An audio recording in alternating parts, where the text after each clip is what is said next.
I was surprised with the number of reactions I received from my previous upload. Some of them are really nice, very affirming, and I really appreciate those. And of course, we cannot please everybody, and we have different point of view. And I appreciate those that express their disagreements in a very civilized and nice way. So thank you to all of you who took the time to let me know what you thought of my previous video. Today's video is my 5th year anniversary of living here in America special.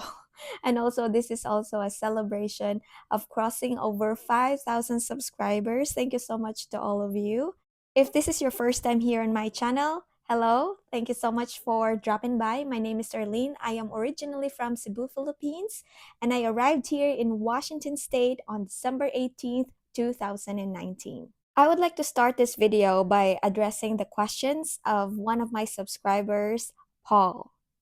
He wrote in the comment section he wanted to know what my experience about living in a place where the climate is totally different from what I used to.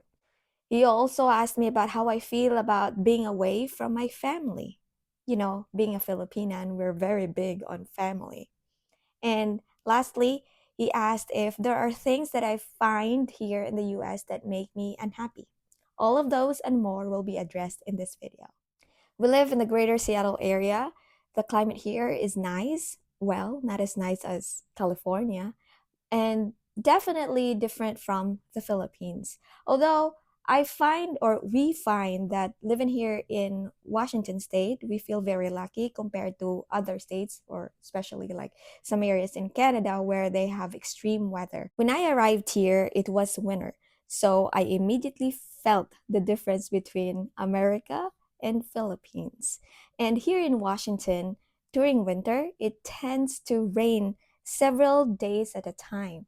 And whenever we're driving in freeway and just like rain pouring on you, like, oh, this is so depressing. Or I know rain could be therapeutic to some, but if you live in a place where like it almost rains, or it feels like it rains every day, because if it's not raining, it's overcast.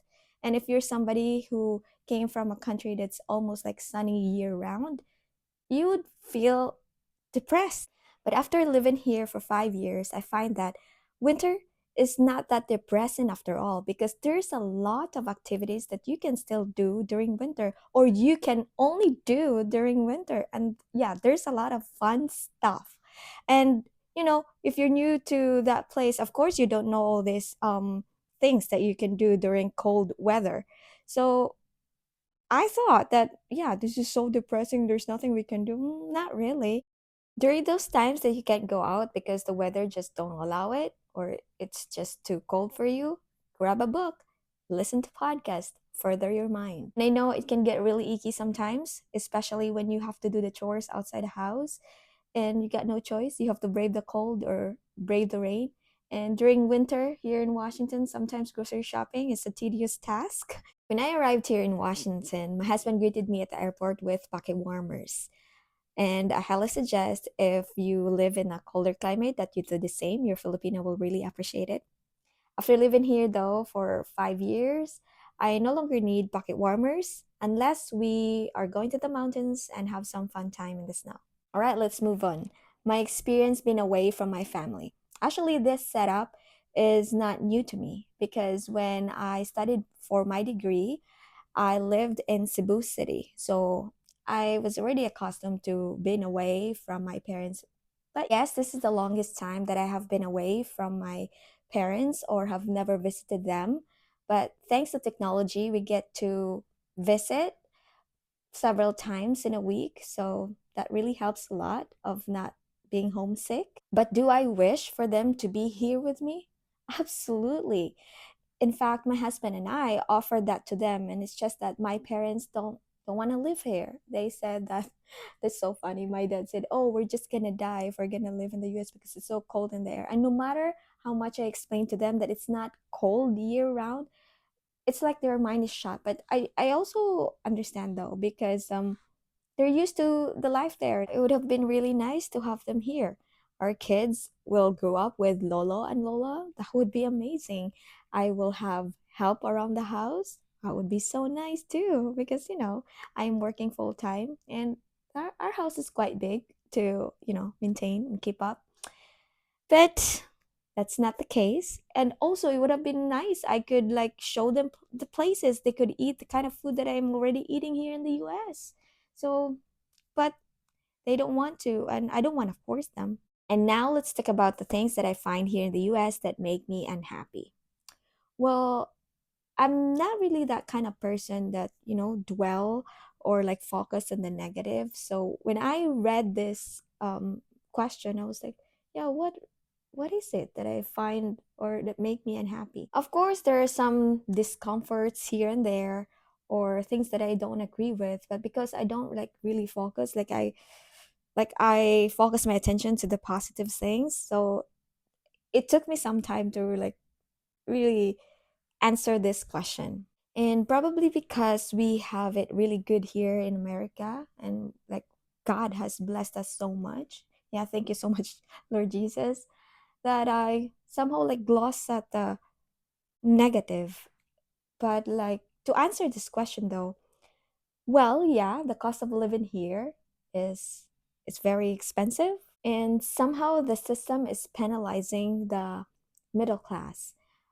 Although we are not that impacted with this because like I've said, my husband and I have good income, but I'm also aware that there's a lot of Americans that are squealing, that are struggling to keep their heads above water. But if I were to compare America and the Philippines, America is way better off than Philippines because here in America I noticed that even if you don't have a bachelor's degree, you have a fair chance of having a good life. Like I've seen like blue collar workers that are earning six-figure income, and there's a lot of opportunities here in America. And of course, it's not how much you earn, but how much you keep. And I think most of Americans tend to forget about that. And here in America, there's a lot of temptations. If you're not really on top of your finances, you can get really deep in the hole.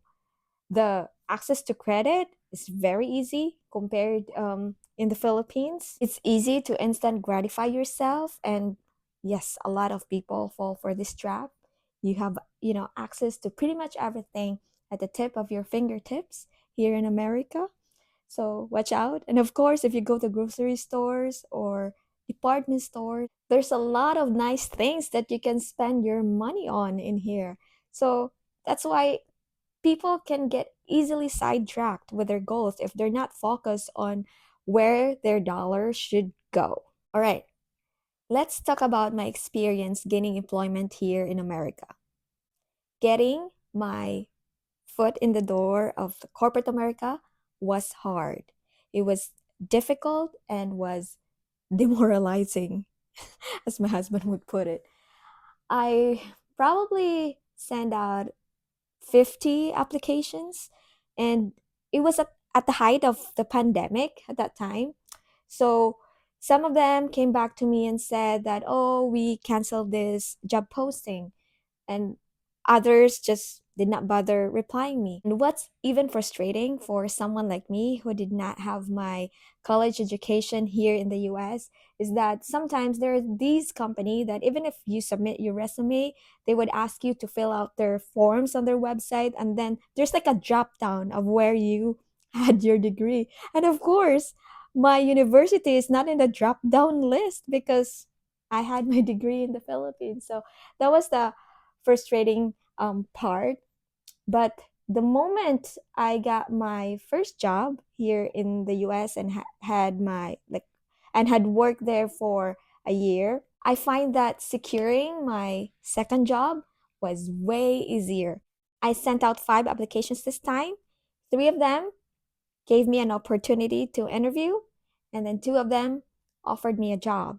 And I have been in the company, my current company, for 3 years now. Before I proceed, I just want to clarify because you might think that I'm contradicting myself. Like, first, I said that there's a lot of jobs in America, and then I said it was hard finding a job.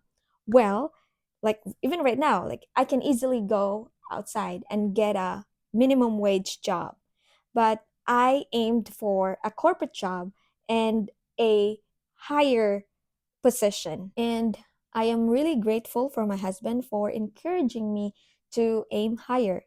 At that time, when I was applying for a job, I was 29 years old with 8 years of working experience as a CPA in the Philippines. And because of my age, I thought I could start at the entry level positions. But my husband said, no, you already have an 8 years of working experience. Give it a shot. Just try and apply. And then, of course, he coached me. We would do this practice interview together, and especially in the salary negotiation, because this is new to me. Like here in America, you can negotiate your pay. It's like a very foreign concept to me because in the Philippines, it's like there's a job posting and then that's the salary. That's it. So to prepare for that $1 million question, we practice and practice. And of course, I watch a lot of videos on YouTube. Now, you're probably wondering, Arlene, should I change my accent into American accent so I will have a better chance at landing a high paying job in America? I would say not really. In America, companies are big on diversity, equity, and inclusion. As long as you can get your points across, as long as the person that you are talking to can understand what you're talking about or can understand what you're saying.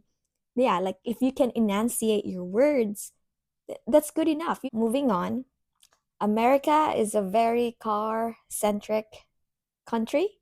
So when I got here in America, one of the first things that I had to learn was to learn how to drive because at the time we did not know that remote jobs would be a thing or working online would be a thing. So my husband made sure that I know how to drive so I can get employment. By February 2020, I secured my learner's permit. And around April, late April, I was already ready to take my road tests.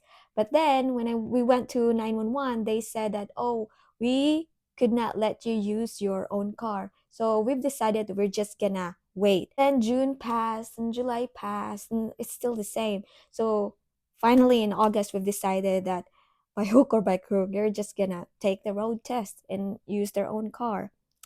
And I barely passed. My grade was 82. But still, I passed my road test on my first try. Woohoo for me. For somebody who has not driven a car prior to moving here in America, I feel like that's a big accomplishment. And for those of you who do not know, I'm 4'10" in height and I am driving an SUV.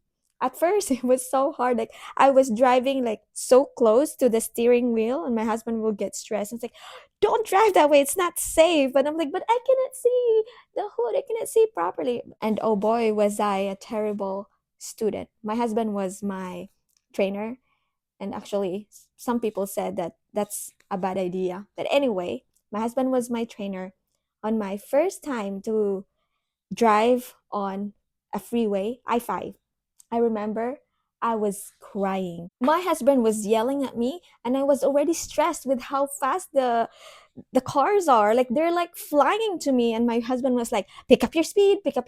Okay, merge now, merge, merge, merge." And in my mind, I was like, "There's a car behind me." Because if you're a new driver, everything feels like, like so close to you. Like the car feels like so close to you. You don't have that perspective yet of like what's far and what's close and what's safe to merge and what's not.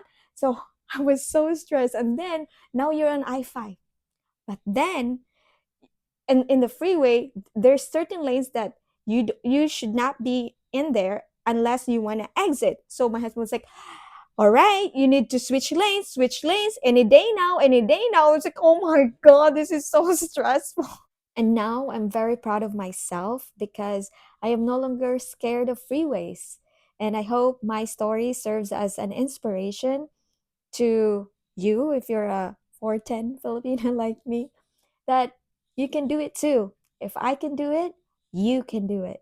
A few of my subscribers here asked me of my experience finding friends in Washington. Like, was it hard to find genuine friends or find Filipino to be friends with here in America?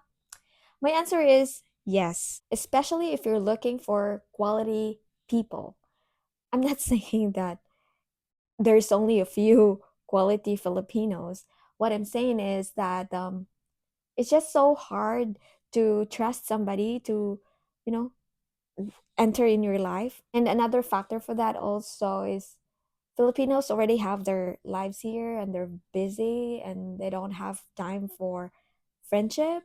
And yes, that is true. I would suggest checking the Facebook community, but I just have to warn you that most of the people there are just using the Facebook community or the Facebook group as a medium for trade. You can only find people there who are just, selling their home cooked meals or pastries or whatnot. And I did not join any Filipino community here in Washington. It's because I have a cousin who has lived outside the Philippines for decades. And one of the things that she told us that if we ever go to countries outside the Philippines, do not join Filipino communities. It's because she told us that if you're not around, you're just gonna be the subject of their gossip. So, and it stuck to me. And as a Filipino, I could attest to that. There's a lot of Marites Filipinos. So, yeah, it's so difficult to find friends, and it took me almost 2 years to find one that I can trust to be my friends, that I can welcome in my house. My husband and I, we vetted the person, and then we found out that she's a really good one. So I'm very grateful for her. And then she introduced me to another Filipina, and both of them and their family have been great addition to my life. But in those 2 years of not having a Filipino friend, I was fine. I mean, yes, of course, you have that, I don't know, like desire to have somebody who you can talk to in your native tongue, or you can eat your Filipino foods with. But because my husband and I, we spend a lot of time together, so I did not really yearn for like friendships or like friends. My husband is my best friend, and I'm happy. I have no problem spending most of my time with my husband because there's no dull moment. I mean, if you just know my husband, I know there's some of the viewers here that are just bashing my husband left and right. I know he can get easily misunderstood, but if you just know the guy, you would love him. Whenever we're together, we spend that time to further our mind. Like, I learn a lot from my husband. And now let's talk about giving birth and being a mom here in America. So I have two littles. My first is 3 years old, the second is almost 8 months old, and I'm a working mom of two. Yes, it would have been nice to have my parents here because unlike in the Philippines where I have my mom or my aunt or my cousins that I can like ask or request assistance from, here in America it's pretty much all by myself. But anyway, of course, I have my husband, and I'm very grateful for my husband. He's a team player, and I could not be successful at my work and at being a mom if not because of my husband. So, thank you, husband. With both of my kids, we went with the midwifery route, and that was the best decision. And we have our own reasons, and probably it's best not to share it here because it can get controversial and people might like. But anyway, we have our reasons why we went with midwifery care, and I would attest that it's actually nice. Nancy, my midwife, has helped birth over 6,000 babies. So, and she has this beautiful clinic next to a lake. So you had a calming space to welcome your child. While I was in labor, Nancy was playing gentle music in the background. I also had a doula that coached me the proper breathing or rub my back because labor can get really really painful. And both of my kids, they were 8 pounds. My second child, he was 8 pounds 12 ounces. So my labor for both of them, it's like days, days. I thought that with my second child that it's gonna be fast, but no. My second child said, "Hold my beer. I'm 8 pounds 12 ounces. I am nuchal cord, nuchal hand, and I'm gonna be sideways in the birth canal." Another beautiful thing, if you go with midwifery route, is that if there's no complications in giving birth, you can go home after like just few hours from giving birth. So you can rest in your own home, in your own bed. The downside with that though, especially in the case of my husband and I, is that we don't have anybody here that would help us. And then I did not have experience caring for an infant. So it was so challenging, like, first bath, first everything with your child. But probably it's the mother's instinct that, yeah, so everything will just make sense. Or yeah, it's like you're no longer scared to handle your own baby. Before, of course, I have my cousins, right? And then whenever my aunt would like, "Oh, do you want to hold the baby?" Of course you have this like, "Oh my god, I'm so scared." But uh, it's different when you're the mother, because like you're like, I don't know how to explain this, but it's like you are one with the child. Here in Washington, if you have worked for at least 6 months, you are entitled to paid family leave. Although they're gonna pay up to, I think, 60% of your salary. With my first job, they did not pay the difference of my salary versus what the Washington state is giving me. But still, it's nice. It's a 12 weeks of paid leave. And my husband's company is paying the difference, so that's nice there. Also, another thing is that if you're the woman giving birth, your income from Washington state is not taxable. Only the income from your husband's side, the bonding leave, is taxable. There's something to keep in mind. And with my current company, I'm very grateful. Yeah, with my second child, I had 5 months of paid maternity leave. So it was so awesome. Yeah, Washington paid the first 12 weeks up to the cap, and then my company paid the difference and then additional 2 months. So yeah, very, very grateful for that. Lastly, I want to share some fun adjustments that I had to do or adopt here in Washington. And one of them is exchanging pleasantries. Here in the US, people would tend to like, "Oh, how are you doing today?" or "How's it going?"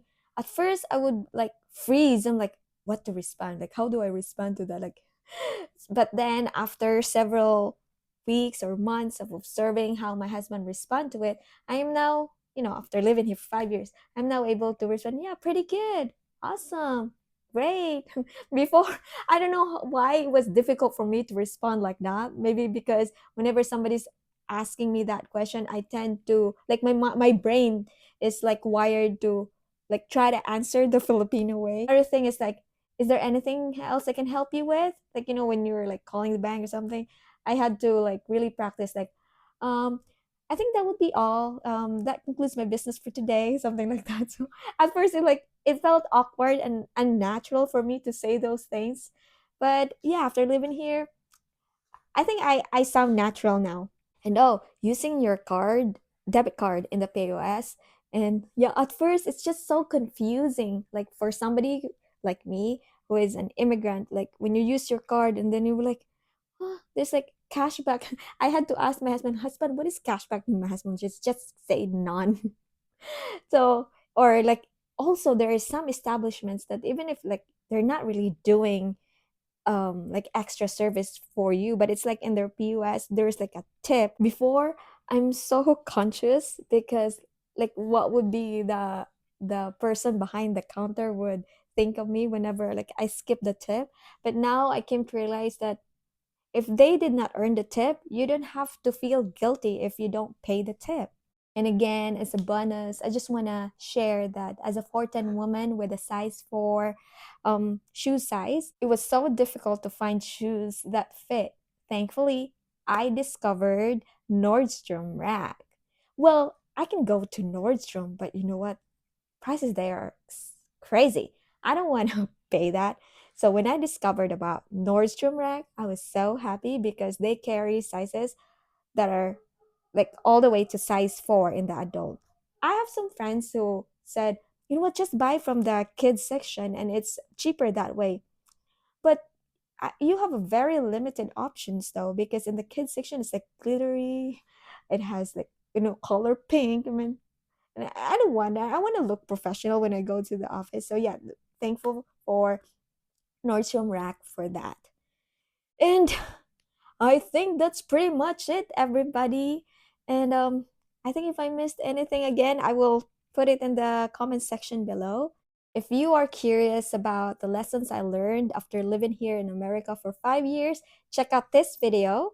And if you wanna learn about my perspective or some advice in regards to marrying or dating a Filipina, check out this playlist. I hope to see you again next time and have a great day.